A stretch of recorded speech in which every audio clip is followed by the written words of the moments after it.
Nakpan Beach, pero hindi sakop lang ito ng Nakpan, pero hindi ito Nakpan. Ang tawag dito sa beach ito ay Leo Beach. So nadaanan lang namin to, sabi ni Kuya maganda raw to, kaya tingnan natin. Mukhang maganda nga sa labas, mula parang dito ito malayo. Meron din sila dito mga restaurant. Ayan,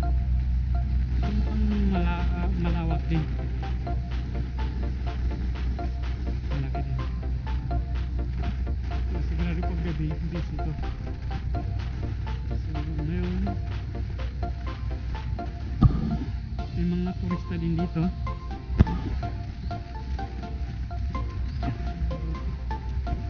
Madaming kainan. So nagpahinga ko sa dito hindi pa gaano busy yung kainan, pero sigurado pag dinner time dami. So spotted agad natin mga turista. So karamihan siguro nito umuwi na kasi backpacking lang to, iba mga motor lang. Ito ang kanyang beach dito sa Leo Beach. Bale, kung mula ka sa El Nido, nadadaanan mo lang to. Yung pinakamalayo is yung Nakpan Beach. So parang ang buhangin niya parang sa Nakpan din. Siguro sa likod niya, yan ang town ng ng El Nido. So dito lang sa banda sa likod, yan lang nakaharang. Sa likod niyan puro na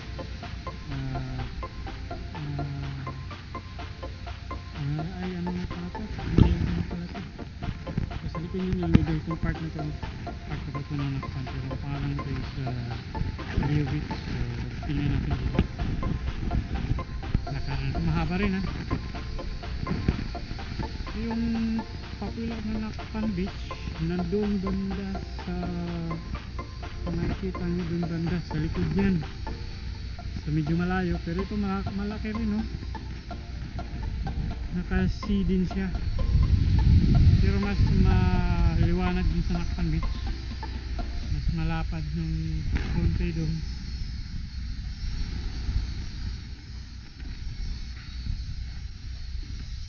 So mas malilim dito, mas maraming puno kaysa dun sa Nakpan Beach, kasi mas dun sa Nakpan mayroong mga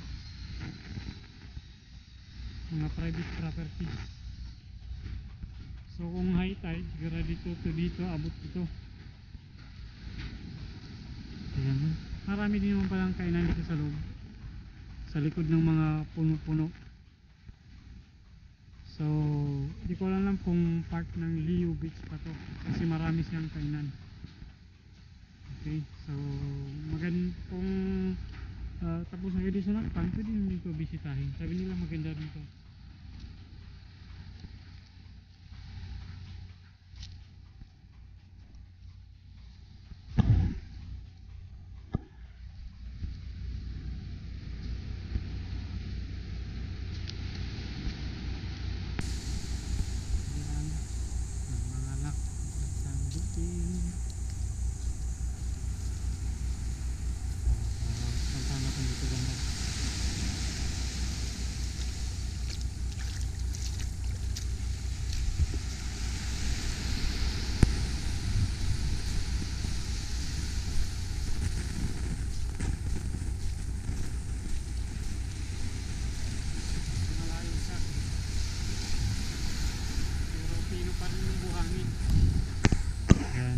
Malayo siya, wala tong entrance fee, open lang to. So kung babayad ka siguro doon lang sa mga restaurant. Sabi ng tricycle driver ko dito, pagpunta namin dito, tinanong kung magkano bayaran, sabi free entrance daw to. Siguro dinidevelop pa to, kaya hindi pa pinapabayaran. Di tulad dun sa Nakpan Beach, likod niyan may bayad na 50. Pero sa natatandaan ko kanina, free pa daw ngayon. Ewan ko bakit nag-free ako. Dahil siguro local. Pero yung mga foreigner meron 50 talaga. So okay na rin kasi naging free tayo. So tinanong ako kung saan ako galing. Sabi ko local lang, from Calbayog City, Samar. Sabi na waray pala kayo sir. Sige, walang problema. Tapos tinanong ko agad, magkano bayaran ko? Sabi libre sir, walang problema. Basta wag ka lang lalangoy sa malalim na area. Sabi ganun.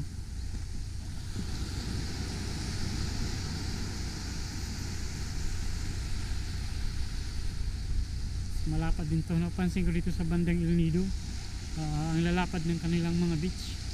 Pag ito na-develop ang mga to, siguradong gaganda pa ito.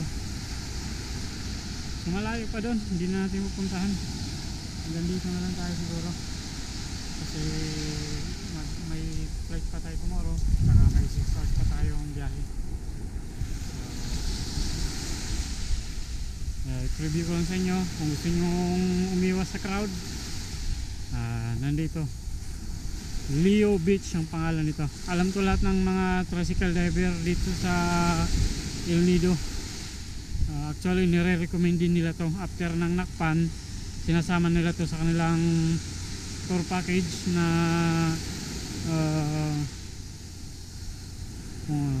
800. Actually discount ako 800. Balikan dalawang beach. Inuuna nila yung Nakpan Beach kasi malayo.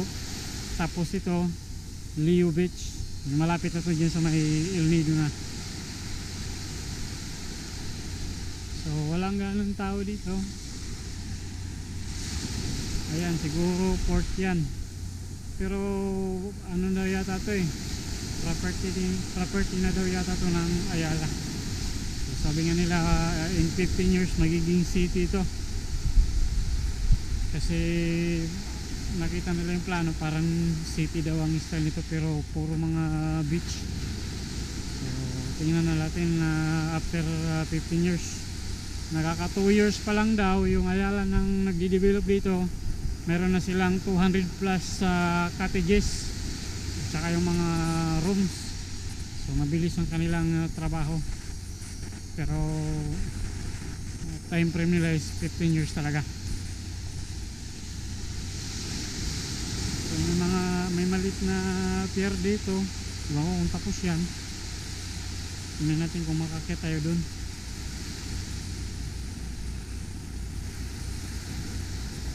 Mga turista din. Ayan, danan natin. So enjoy lang. Tingin tayo. So siguro nandito yung araw. So dito yung sunset. So kitang kita rito yung sunset. Dito maganda mag sunset kasi yung Nakpan Beach sa likod parang nakatalikod sa sunset. So hindi magandang tingnan. So ito nakaharap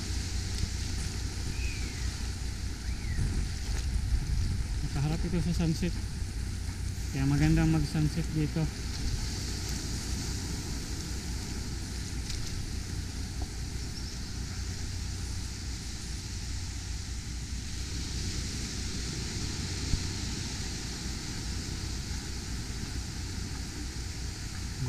Ibang lahi yan.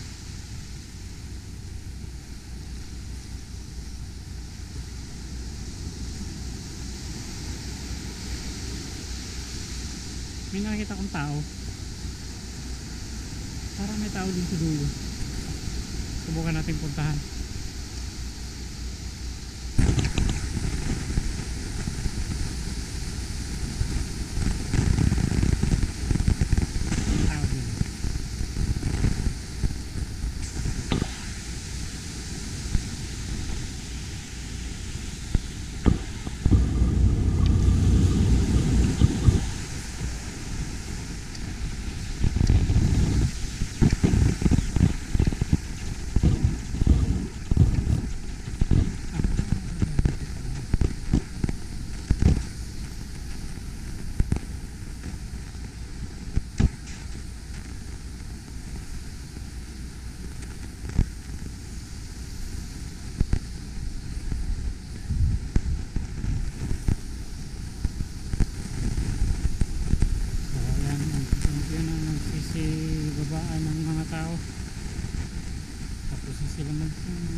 doon. So hindi na siguro tayo diretso. Tahimik na doon yung Porsche. Pero for sure may mga pwede tayo pumunta doon. Kasi inaalam nila may nakita kong galing doon. Yung mga naglalakad. So hindi na rin tayo magtatagal dito kasi may flight pa ako bukas sa Puerto Princesa to Cebu. Alas 9 yung flight ko, maaga. So kung wala tayong makuhang hotel dun sa bandang Puerto Princesa, saka alanganin na rin madaling araw, tinanong ko muna yung mostly na mga tricycle driver kung delikado ba mag-travel ng Puerto Princesa ng madaling araw. Darating kasi 6 hours kami, tayo sa Esparta, 6 hours ang biyahe. So madaling araw yung aming dating dun. So ito yung Leo Beach. Yes, may signboard sila ng Leo Beach. Property na yung Ayala Corporation, Ayala Development.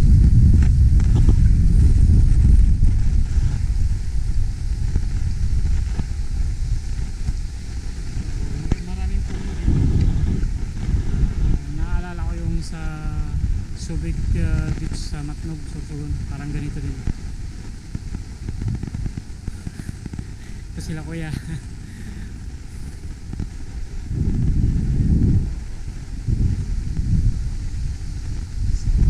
Leo Beach. Nakakatapos doon sa Nakpan na dito sa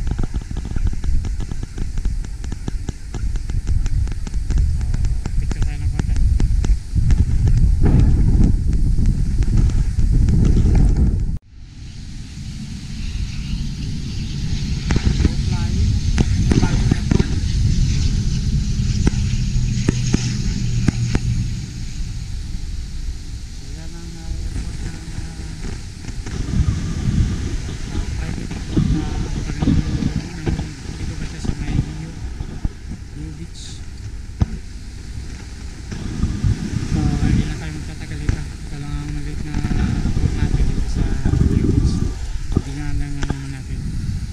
Maganda rin siya.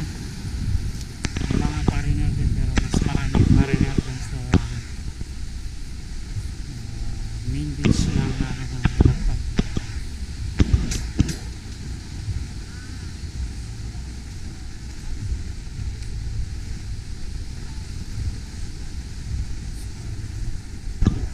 Maganda sana magpalipad ng drone dito kaso naubos yung 3 battery natin dun sa main beach ng Lakpan. Huling lipad ko muntik mawala yung ating drone kasi ang tunog lumilipad pa rin. So pati lumapit ako para sakaling bumagsak, saluhin na lang natin, wala tayong choice. So muli po, ito Leo Beach dito sa part pa rin ko ng Lakpan, Leo Beach. So gusto magpunta rito, open din siya, no entrance fee, both foreigner and local. At may asa sa likod ko, takot ako sa kaso baka pagdating. So kaya meron dyan maliit na boat, security, tingin-tingin. So ayan ang kabuuan ng Leo Beach. Tingnan nyo, malibig sa malayo.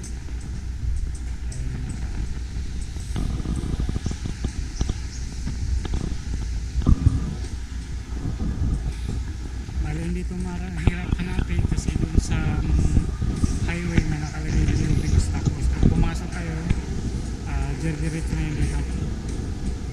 May mga signage naman sila, so hindi kayo mawawala.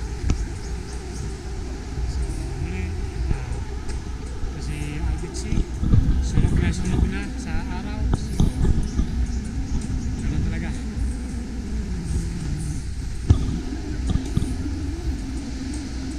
Susunod ulit.